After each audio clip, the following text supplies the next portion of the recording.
এই ভিড়াগড়ে অনুভব সত্যি হবো খাদ্যরির রকম মনে হচ্ছে খাবই তৈরি পাখায় নিয়ে টাইনে দিয়েছে সেরকম আমি ভাবলি ওই জায়গা দিলে ছুঁয়ে ঠাকুর মশাই এগুলো দেরি করে যাবে বাবা ভিড়াগড়ে মানে বলছে এত বহু যাবে না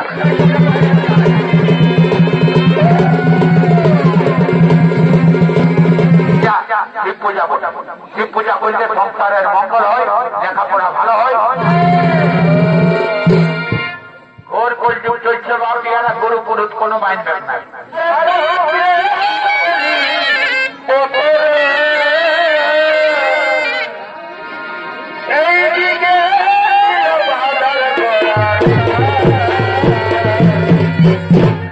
মামুদের বোঝার মতো দাদা ভাইদের দেখার মতো এক অশ্রু সজল পৌরাণিক পালা যে পালার নাম রাখা হয়েছে অনিরুদ্ধের মিলন ও শিব পূজায় পাঠা বলি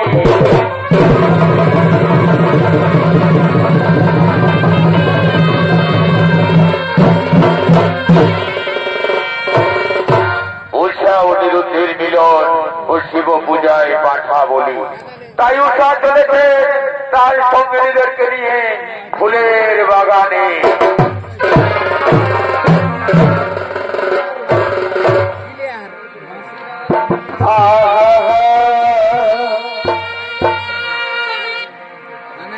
ফুলের বাগানে বারে বছরে ফুটিল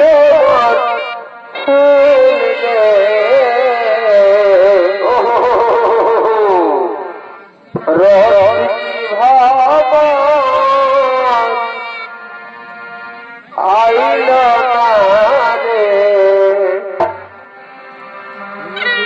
ফুলের মাঝে আইল না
কি বলবো কি বলবো সখী রে, অন্তরের ব্যথা তোমাকে না বললে কাকে বলবো সেই কথা।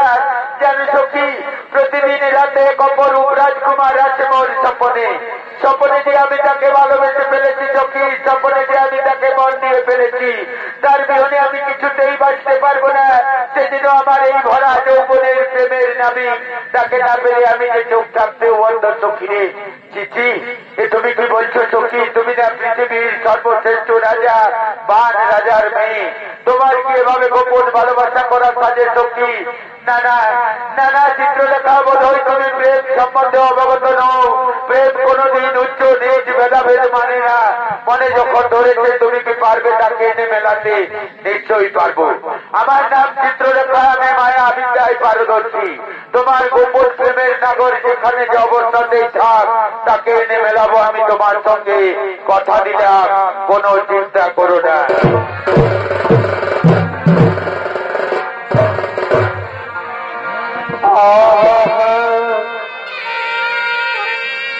আমি স্বপনে দেখি না,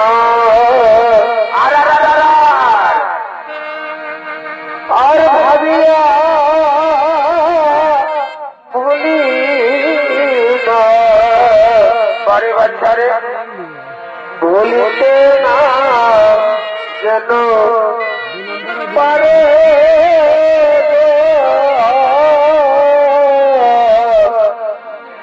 ভুলিতে না যেন পারে ভাই।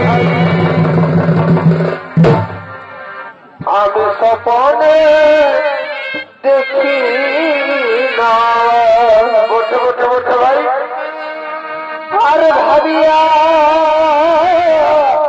ভুলি না, ভুলিতে না হরি তারে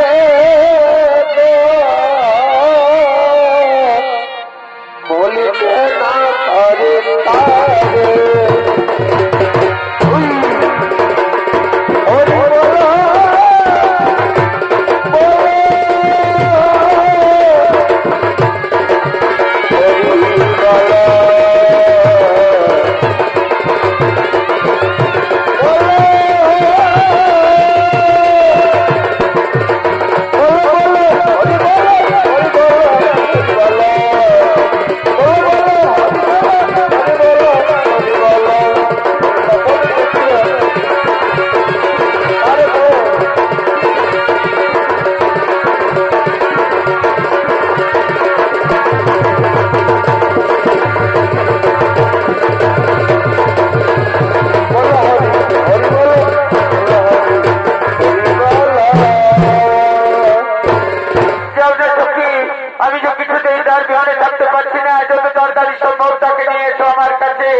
কোনো চিন্তা করো না সখী।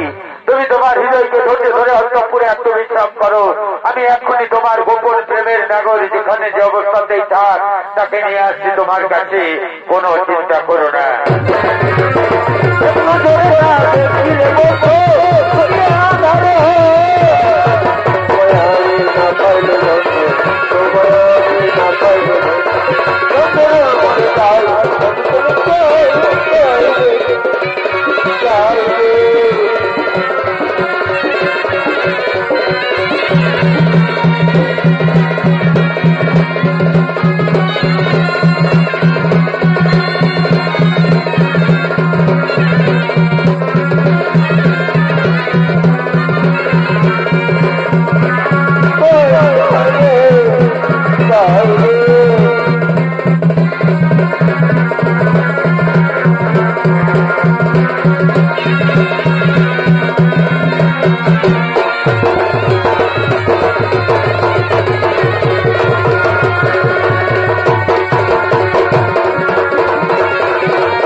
তবে আমি এখানে কেমন করে এসেছি, এই ব্যাপারে আমাকে এখানে নিয়েছে, আমি তো কিছুই ছাড় করতে পারছি না। এই সুন্দর রাজপ্রাসাদে আমি কাউকে দেখতেও পাচ্ছি না। যেমন করে হোক কেমন করে ওই সুন্দর রাজপ্রাসাদ থেকে আমি গোপনে পালিয়ে চলে যাবো দ্বারকায়। যাই যাই আমি দ্বারকায়, আর বিলম্ব না করে যাই আমি দ্বারকায়। ভাই ভাই স্পর্শ লাগলো মোর ভাই, একই তোমরা পাড়ার আমার ঘর, তোমরা মানবীরা দানবীরা বেঁচে আছি কিংবা এখানে মরে এনেছো, তোমাদের আসল পরিচয় আমায় খুলে বলো, নতুবা আমি তোমাদের আমার প্রাণের ফল। আমি বাড়ি রাজার মেয়ে উষা, প্রতিদিনের রাতে স্বপনে তোমাকে পাই সখা, স্বপনে যে আমি তোমাকে ভালোবেসে ফেলেছি সখা, স্বপনে যে আমি তোমাকে মন দিয়ে ফেলেছি। তাই আমার প্রিয় চোখে চিত্র রেখা তোমাকে ঘুমন্ত অবস্থায় এখানে তুলে নিয়ে এসেছে। কি বললি নামটা তুমি উষা, তবে তো তুমি সেই উষা যাকে আমি শয়নে স্বপনে নিশি জাগরণে দেখতে পাই। হ্যাঁ গো, আমি তোমার সেই প্রাণের প্রিয় উষা, এসো না সখা আমার হৃদয় বন্ধু হয়েছে, আমার প্রেমের অগ্নি জ্বালা নিবারণ করো।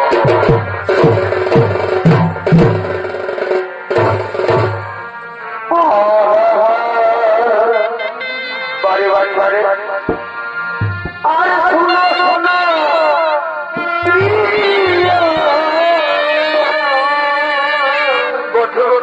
ভাই আমার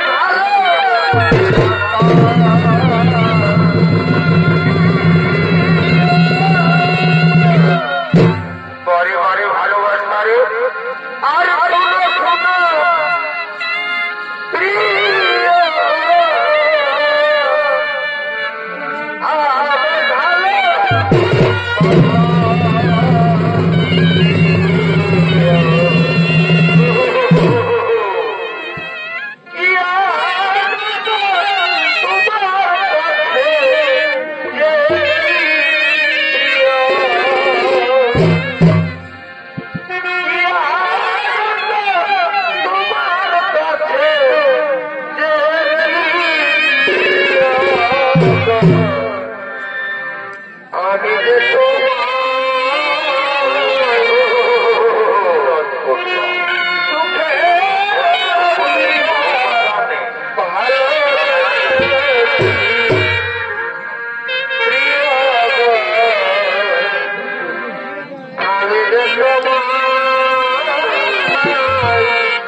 কি হয়েছে রাত্রি এভাবে কান ফাটা চিৎকার করে করে উঠাকো বলে কেন ডাক্তার যাবনি বলে না আমি তো পালা নই, আমি শুনতে পাই কি হয়েছে তোমার।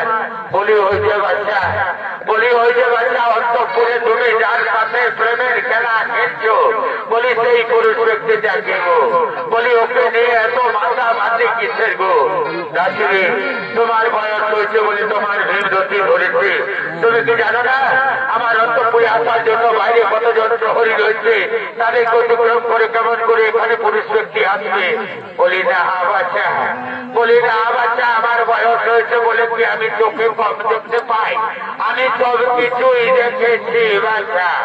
দাসিরে তুমি যখন সবকিছু দেখেই ফেলেছ তখন একথার বাইরে কাউকে বলো না দাসি, নতুবা লজ্জায় ঘৃণায় কবে দুঃখে আমার এই কলঙ্কিত জীবন আমি বাইরে মুখ দেখাবো কেমন করে। দোহাই তোমার ভাই বলে দাসি একথা বাইরে কাউকে বলো না। বলি না বাচ্চা এই হতে পারে না, আমি যখন সবকিছু জানতেই পেরেছি বাচ্চা তখন এই কথা মহারাজকে জানাতেই হবে, নইলে মহারাজ আমার গর্জন দেবে। মহারাজ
প্রবেশ করার অধিকার তোমায় কেউ দিয়েছে সেনাপতি।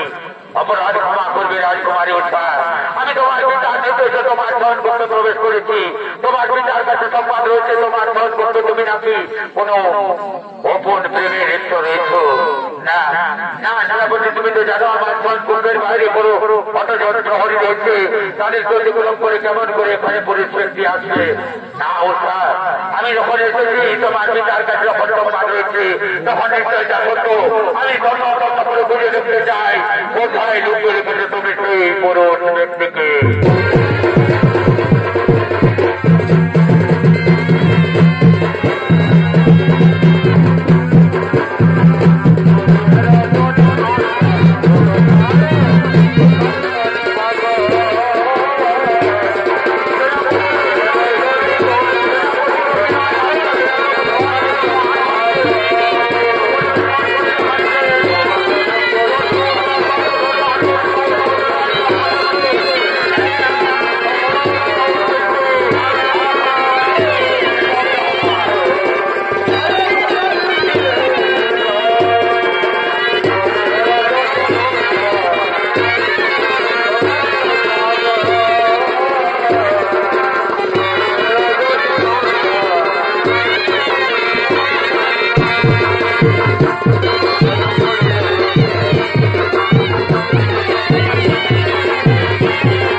বিধান করে আর তুমি অর্থ রাজকুমারী উৎসাহ এইটা কথা বলার জন্য বন্দি করতে বাধ্য হচ্ছি।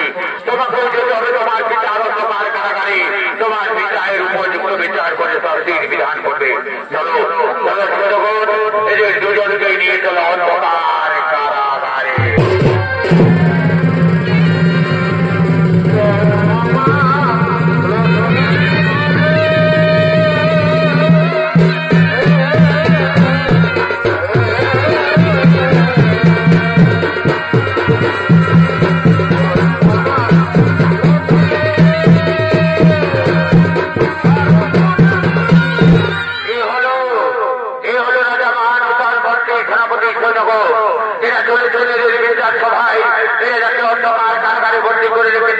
সেই কামদেব পুত্র অনিরুদ্ধের বিচারের জন্য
বিচার করে শাস্তির বিধান করবো। ঠিক আছে মহারাজ, আপনার একটা রাজ্য আমরা চললাম অন্ধকার কারাগারে। অন্ধকার কারাগার থেকে যুবককে এক্ষুনি নিয়ে আসছে আপনার এই বিচার সভায়। আপনি তার উপযুক্ত বিচার করে শাস্তির বিধান করবেন। আমি চললাম অন্ধকার কারাগারে।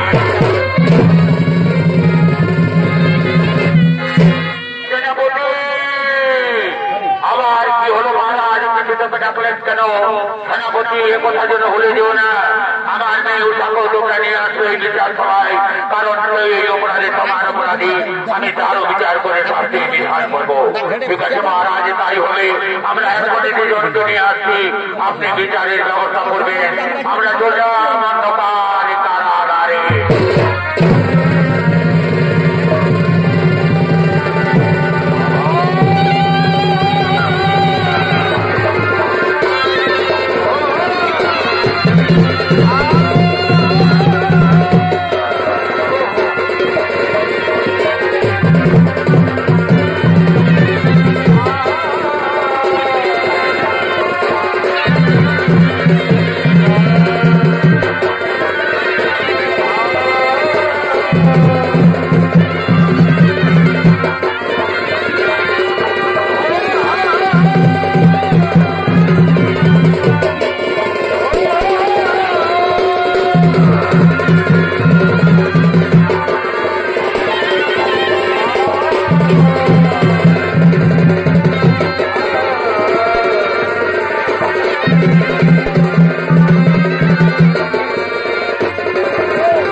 যাবকে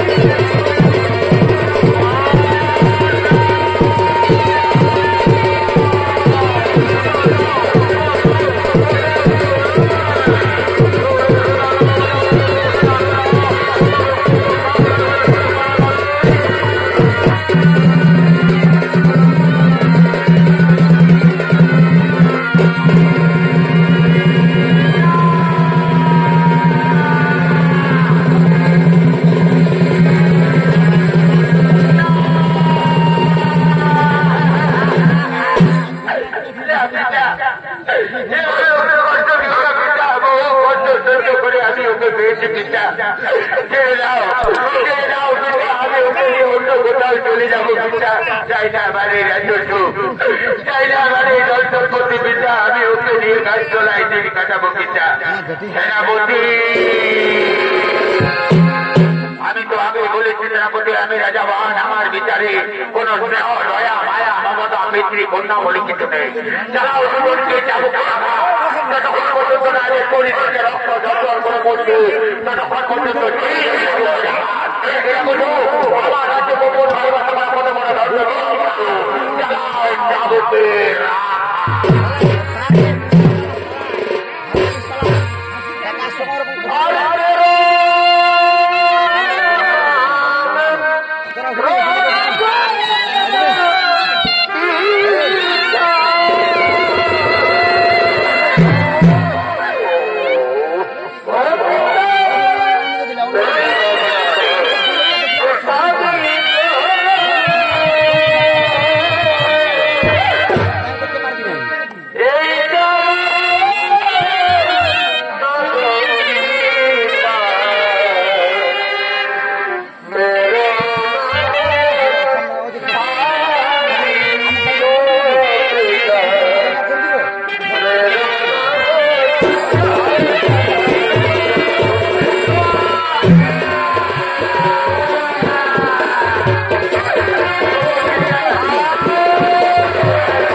আমি নিজ হস্তে দুজনের চাঁদকে পিঠের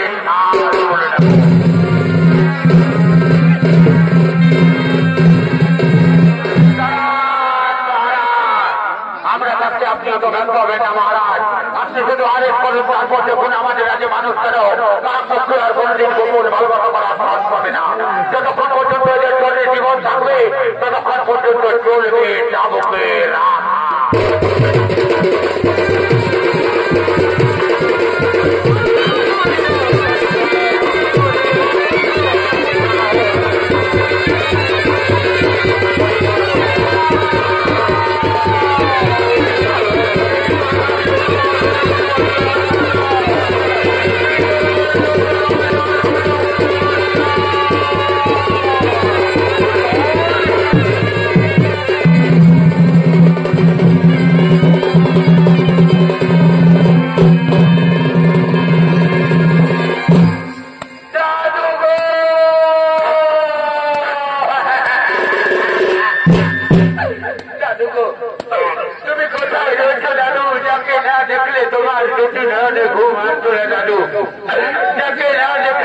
তোমার মুখের অন্য কিছুতেই পেটে আসতো না। তোমার ধরে কোথায় কিভাবে রয়েছে তা কি তোমার জানা নেই দাদু? একবার এসে দেখে যাও তোমার প্রাণের প্রিয় নিরুদ্দের অবস্থা।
আমি তো এসে বেশি রাজার রাজ্যে যেমন করে হোক আমার প্রাণের কি অনুরোধকে উদ্ধার করে নিয়ে আসতে হবে।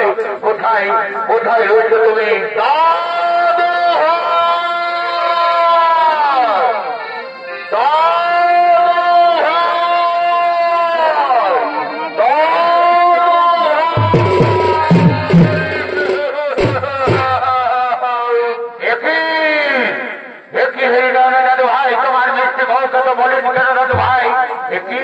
তোমার সরকার থেকে রুটির চঞ্চল করে বলতে কেন দাদু ভাই? ওঠো ওঠো দাদু ভাই, আমার কোলে এসো। তোমার শরীরের সমস্ত রক্ত মুছে দিয়ে তোমাকে নিয়ে যাবো দাদু ভাই। এসো আমার কোলে এসো। ইচ্ছে করলেই ওকে ওখান থেকে নিয়ে যেতে পারবে না। ও যে যখন অপরাধ করেছে সেই অপরাধের শাস্তি ওকে পেতেই হবে। ও আমার কাছে প্রবেশ করে আমার মেয়ে ও তার সঙ্গে করেছে গোপন ভালোবাসা, তার শাস্তি ওকে পেতেই হবে। ওকে যদি ওখান থেকে নিয়ে যেতে হয় তাহলে আমার সঙ্গে করতে হবে যুদ্ধ। যুদ্ধে যদি আমি পরাজিত হয় তবেই ওকে ওখান থেকে নিয়ে যাবে। নতুবা সারা জীবন আমার অন্ধকার কারাগারে মরবে। তুমি জানো জবান কার সামনে দাঁড়িয়ে তুমি যুদ্ধের ঘটনা করেছো, যার নামে স্বর্গ পাতাল সিংপুর নামে, তার সঙ্গে তুমি যুদ্ধের ঘটনা করেছো। হ্যাঁ, এতদিন উপযুক্ত যোদ্ধার সঙ্গে হবে যুদ্ধ রাজ করিব পুরো। মেটাবো রাজাবান তোমার মনে মেটাবো। দেখি তবে পরিবর্তন শক্তি ধর করণ কে হয় জয়, কে হয় পরাজয়।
চলে যাবে। শোনরাজবান ভগবান চিরদিন ভক্তের অধীন জগৎ প্রচার করে শিব ঠাকুর শরীরে তোমার রাজ্যে বিরাজমান ছিল, তাই আজ তোমার হয়ে হরির সঙ্গে যুদ্ধ করতে উদ্যত হয়েছিল। এই ছিল বিধির বিধান। এই যুদ্ধে কারো জয় কারো পরাজয় হয়নি, তাই এরপর আমরা শিব ঠাকুরকে নিয়ে যাবো কৈলাস পর্বতে। না ব্রহ্মদেব, এই মাত্র আপনি বললেন ভগবান চিরদিন ভক্তের অধীন, তাহলে কি আমি শিব ঠাকুরের কম ভক্ত হয়ে গেলাম? শিব ঠাকুর আমার রাজ্য ত্যাগ করে চলে যাবে কৈলাস পর্বতে?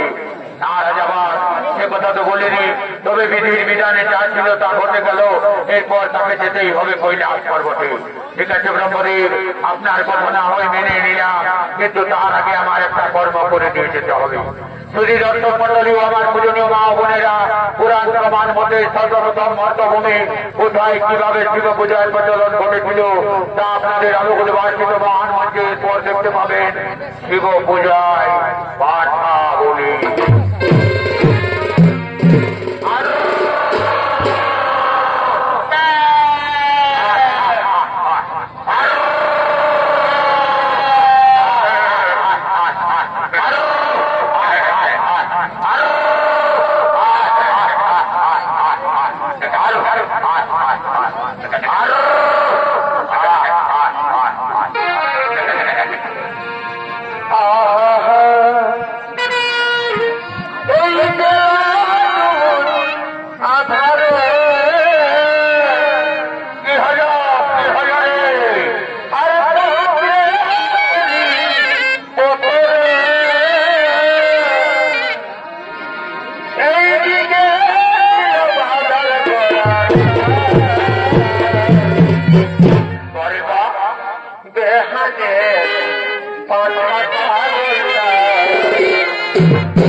আমাদের মহারাজের আদেশ, আমাদের রাজ্যের প্রত্যেকটা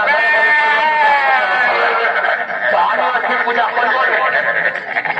শিব পূজা করবো, আরে তুই তো বললি আমাদের রাজ্যের প্রত্যেকটা ঘরে ঘরে শিব পূজা হবে, তো আমিও শিব পূজা করবো। তাহলে তুই শিব পূজা করবো বলি যে সারা শিব পূজা করছে ঠাকুরের দরকারই ওটা আমি করে ছুটে যাই। ও শিব পূজা করে দিতে যাই তো আর ছুটে যে বলছি এই তো সেদিন আমি দেখতে যাই, অত ফিমেলের চোর সরাসরি যাই না, ঠাকুর শিব পূজাটা করে আর চর্চের ঘর নিয়ে যাবো। অতি কি বলি কিন্তু তখন ঠাকুরের ঘর নিয়ে যাবো। বলো ঠাকুর মশা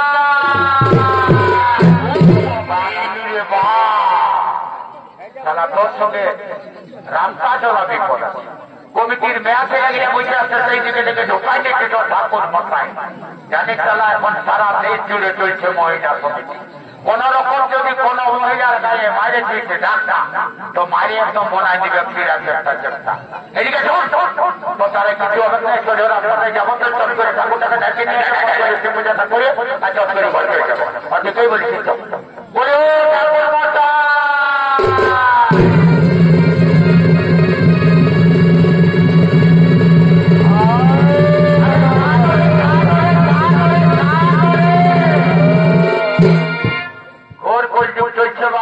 গরু পুরুত কোনো মাইন্ড নাই, একদম পৈতালায় ধরে হিড়ি লাইন টানে নিয়ে চলে আসে। এই পৈতালে যদি চলে তো ভাবে মরে যাবি। অত রাজ্য করে ঠাকুর মশাই বলছে কি একটা কথা বলবো না, একটা কেটে পাঁচটা কথা তো রাখবে না, নাই নাই করে কথা বলবো না, খবর বলবো খবর বলবো বলবো না বলবো না অত রাজ্য কেন বাবা বলছে কি আমাদের মহারাজের আদেশ, আমাদের আমাদের রাজ্যের প্রত্যেকটা ঘরে ঘরে শিব পূজা করতে অনুরোধ বাবা। তো শিব পূজাটা করে দিবে আর রাজা ঘরের একটা চড়াও একটা পাঠা আছে, পাঠাটা চড়াই দিবে আর বলি হবে তখন মাথাটা নিয়ে গল্প। ও এইটা জন্য বলবো না জানতো কত ভিতরে কথা বলবো। আরে শোন শোন শোন শোন বলছি কি, তো তোরাও শিব পূজা করবি? কি বাবা ঠাকুর কি বুঝলো রে? আমাদের রাজ্যের প্রত্যেকটা ঘরে ঘরে বললি শিব পূজা হবে, তো বলছে তোরাও শিব পূজা করবি? আরে শোন শোন শোন শোন, তো বলছি তোরা উপাস করেছিস না? আরে কথা উপাস করেছিস? ওপরে মাত্র কমিটি এটাকে নিয়ে গেল জানিস না, গায়ে দিয়ে মাংস ভাত 3 বার ঢোকায় দিয়ে সালা আমি এখন আরো দোকানটাই একবার দিয়ে দিই। তো কি করে শিব পূজা করবি কর? আর শোন তো যাই ঠাকুরকে বলে দিব আমরা উপাস করেছি। কোন ঠাকুর দেখতে মন চালটা তো কোথাও দেবো অধিকাই বলি বলি ও ঠাকুর মশাই কি হলো বাপ, তোরা তো সোজাচ্ছি তোরা বুঝুর করছিস বাপ। বলছি কি ঠাকুর মশাই আমি 3 বার 4 বার সালা চামড়ার মূল্য বড় সত্য নাই হয়েছে। বলছি কি ঠাকুর মশাই মায়ের বাপের কি খাই? বলছি সকালে একদম নিচেলা উপর কাছে কিছু পাই বাবা, তোরা তো দেখলেই বুঝাচ্ছে তোরা কিছু পাই নাই। সেটা দেখ বাপ, তোদের এটা সরস্বতী পূজা নয়, কোন দিকে পাইলাইলো না পাইলাইলো ঢোকাই দিবি। এটা শিব পূজা বলে। শিব পূজা করলে সংসারের মঙ্গল হয়, লেখাপড়া ভালো হয়, আর বিশেষ করে কি হয় জানিস না? কি হয় ঠাকুর মশাই বলো না বাবা, শিব পূজা করলে ভালো লাগে একটা বহু জানা পাবে। মায়ের ঠাকুরে যেটা বললো না সেটা যদি ঘটে যাই না, 1 মাস চলছে চোট লাগানো পায় করে দিব। বারে শোনা ভাই আমার, তুই আমাদের ছোটটা আমি শিব পূজা করবি আর তোরলে বড়টা আমি বসে বসে মার বুঝবো, আমিও শিব পূজা করবো। অত দুটো শিব পূজা করবো। জলদি করে তোদের মহারাজকে ডাকে নিয়ে আয়, শিব ঠাকুরের মধ্যে বসা। আর আমি যে মন্ত্রটা বলবো সেই মন্ত্রটা চট করে সবাই মিলে বলবে, বুঝলে না? একদম দেরি করছি না। ঠাকুর মশাই বসুন, আমরা মহারাজকে এখানে ডেকে নিয়ে আসছি। বসুন বসুন বসুন, বলিও মহারাজ তাড়াতাড়ি আসুন, তাড়াতাড়ি আসুন, ঠাকুর মশাই এসে গেছেন, তাড়াতাড়ি আসুন। বলিও মহারাজ দেখ রে মহারাজের অবস্থা দেখ, দেখেছিস না? আসার সময় বারবার করে বললে ঠাকুর মশাইয়ের কিন্তু দেরি হবে না, দেরি হবে না, জলদি করে আসবেন, পূজাটা করে খুব তাড়াতাড়ি ঘর চলে যাব। কিন্তু এখনো দেখো আমাদের মহারাজ আসছেই নাই রে বাবা। ও বাবা তুই একবার হাঁকায় দেখবো বাবা, যদি আসে তো ভালোই বটে বাবা, নাহলে আমরাই পূজাটা করে যাবো নাকি রে? না ভাই মহারাজ আসবে কে দেখ টাইম মতো আসে, বুঝলি না? বলি ও মহারাজ ও বাবা, এ বাবা শিব মন্দিরের বলে মাথাটা যাতে যাতে দিতে চাই রে বাবা। ও বুঝেছি, দেখতে পাবে তরোয়ালটা যেটা তোর মাথাটা দেখবে আমার হাতে চলে আসবে, দেখতে পাবে। আসতে মন করছে নাকি? করোনা ভাইরাসের সময় ফার্স্ট ডোজ নিয়ে আছে, সেকেন্ড ডোজ এখনো বাকি আছে, বুঝলি না? আসতে মন করছে, চলে আয় কাম হে আয়। ও বাবা মাথাটার ধাররা বড় শক্তই বুঝাচ্ছে রে বাবা, আমার আসতে মন করছে নাকি? চলে আয় দেখি কত মাঝে বাবার কাম হে আয়। ও না বাবা আমি পারবো না বাবা, ওই মহারাজ আসছে ওর ভেতরে যাবো বাবা, দেরি করবো নাই। চলুন মহারাজ, চলুন দেরি করে না, শিব পূজাটা করেই চলে যাবো, বুঝলি না? চলো চলো ভাই তোরাও চলো শিব পূজাটা করবি, বুঝলি তো? আমার সঙ্গে থেকে তোমরাও শিব পূজা করবি। দাও বাবা, ফুলগুলো দাও, হাতে হাতে দাও, আর আমি যে মন্ত্রটা বলবো সেই মন্ত্রটা সবাই মিলে বলবে। এই কাজে বাবা পূজাটা শুরু করো, তার বলবে মন্ত্র বলো। মহাদেব মহাদেব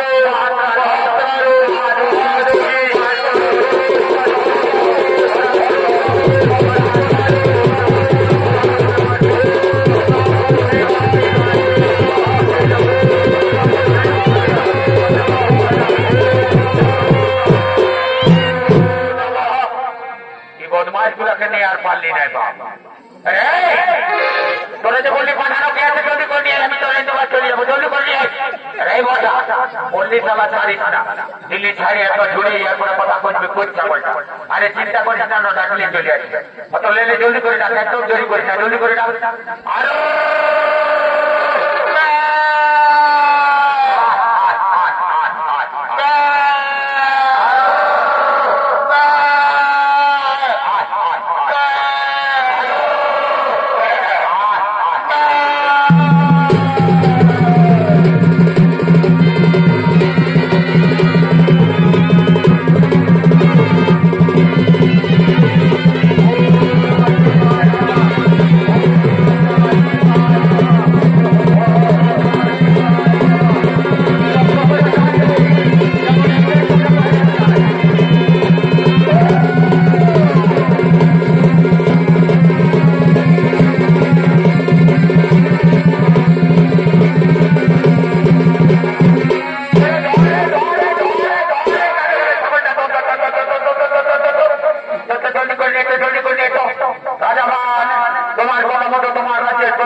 যাবো কৈলাস পর্বতে। না না ব্রহ্মদেব, যার জন্য সব কাণ্ড কাণ্ড এখনো বাকি রয়ে গেল, আমার কি কাণ্ড বাকি রইল? কেন আজকে কি আমার সৌভাগ্যের দিন? আজকে আমার কাছে একসঙ্গে ব্রহ্মা বিষ্ণু মহেশ্বর বিরাজমান রয়েছেন। এদের সকলের সামনে আমি আমার মেয়ে ওটাকে অনুরোধের হাতে সমর্পণ করে দেবো। এই তোরা কে আছে? আদেশ করুন মহারাজ, অন্তঃপুর থেকে আমার মেয়ে ওটাকে কোণে সাজিয়ে নিয়ে আয়, আর কারাগার থেকে অনুরোধকে নিয়ে আসি। আজ আমি তাকে জামাই রূপে বরণ করে নিতে চাই। ঠিক আছে মহারাজ, বিবাহের আয়োজন করুন, আমরা এখনই দুজনকে নিয়ে আসছি।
একদম দেরি করিস না, জামাইকে জলদি করে নিয়ে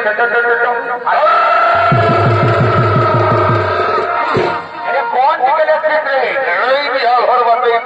এইদিকে আস্তে আস্তে বুঝলে না? আর এইদিকে যাচ্ছিস ঠাকুরটা পাঠার মামাকে নিয়ে ধারে ধারে বললি ঠাকুর মশাই যাবে না, ঠাকুর মশাই যাবে না, বিয়া করার তো চলল না। ঠাকুর মাথাটা নিয়ে তো গেলই তো গেল, দেখে যে সোজা সোজা ভাত 407-এর উপরে ঠাকুর মাছ ঠেঙা নিয়ে বসে আছে।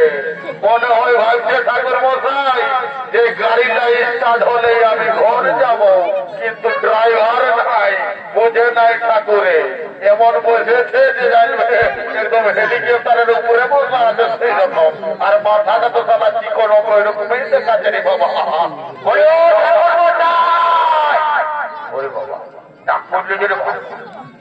মনে হচ্ছে আরো যাত্রী হতো কিনে বাবা। ঠাকুর তাড়াতাড়ি আসো, তাড়াতাড়ি আসো, বললি বিহা করার পর শুনতে নাই।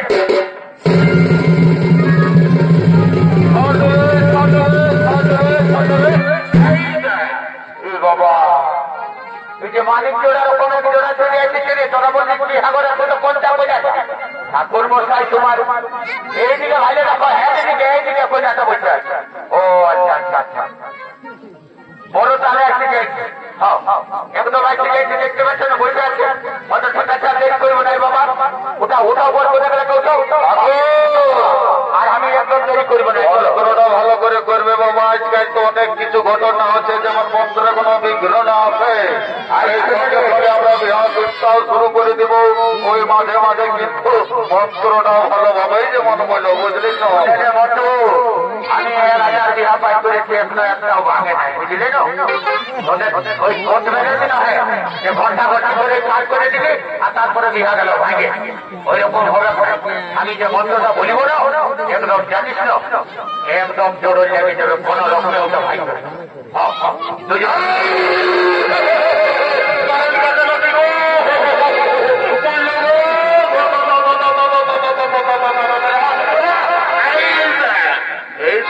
বিয়া করে বারবার করে বললি কারেন্টের বাটে যাইস না, কারেন্টের বাটে যাইস না, কিন্তু শুনিস নাই। যে এরকম কথা নাই শুনে তার সালা এরকমই দশা হয়, বুঝলি? ইলেকট্রিক থেকে যায় দিচ্ছিস ছুঁয়ে নাকি? ওরে বাবু, আমি বুঝতে পারলি না রে, যে ওটা ঘাট রাত আর বটে নয় ইলেকট্রিক বটে, আমি কিছুতেই বুঝতে পারলি না কি আছে না না আছে না, বুঝলি? ও বাবা আছে রে, লাইট আছে রে বাবা, জীবনে বাবা। তাকে মশাই এই বিয়াগরে অন্যগণ শাস্তি হয় বাবা। খাটজড়ির রকম মনে হচ্ছে খাবই তৈরি পাখায় নিয়ে টাইনে দিয়েছে সেরকম। আমি ভাবলি ওই টাইনে দিলে ছুঁয়ে ঠাকুর মশাই এগুলো দেরি করে যাবে বাবা, বিহাগরে মানে ভোট যাবে, ভোট যাবে না, জলদি করে শুরু করো বিহা। হ্যাঁ বলো বলো। জ্যেষ্ঠ মাসে জ্যেষ্ঠ মাসে তুমলো বলছে পূর্ণিমা তীর্থ, পূর্ণিমা তীর্থ।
দাদুই তোকে প্রত্যেক সকালে আর বিকালে পোল্ট্রি মাংসর ভাজা এনে দেয় নাকি? এরে তো পোল্ট্রি নাই রে। তোর দাদু যখন না ওই কি বলবো রেল লাইনের চাকরি করত না, তখন খাসি মাংস নিয়ে আসতো রে, বুঝলি না? তো ওকে দুটা কম দিতি আর আমি দুটা বেশি খাচ্ছি, ওই দমটা কিন্তু আমার একটু আছেই রে। এটা নেই তো দাদুর কি হইল যে তোর এরকম ভেসে হঠাৎ করে একটা বিহাগ চলে এসেছিস? এরে ননু আর বলিস না, কিছুদিন আগে তাই তোর দাদুর ঠিকই ছিল রে। এমন কোন দিকে কলেরা আইছিল আমাদের গাঁকে ঢুকলো, অন্য কাকুকে পাইল নাই, তোর দাদুকে পাইল, বুঝলি না? ডায়রিয়া একদম কি বলবো, ছাগল ডায়রিয়ার মতো মরে গেল। নানি ভিতরের কথাটা বলে দিলি, চিন্তা করিস না, আমরাও তো ভাই আছি, এমন তোর একটা কার করে দিব না, চিন্তা নাই, ডাল ভাতের অভাব নাই, খাবার তো দূরের কথা, রুটি খায় খায় তোর দিন চলে যাবে। আর দেরি করবো না নানি, সোজা 407 বাটে চল, ঘর বাটে যেতে হবে।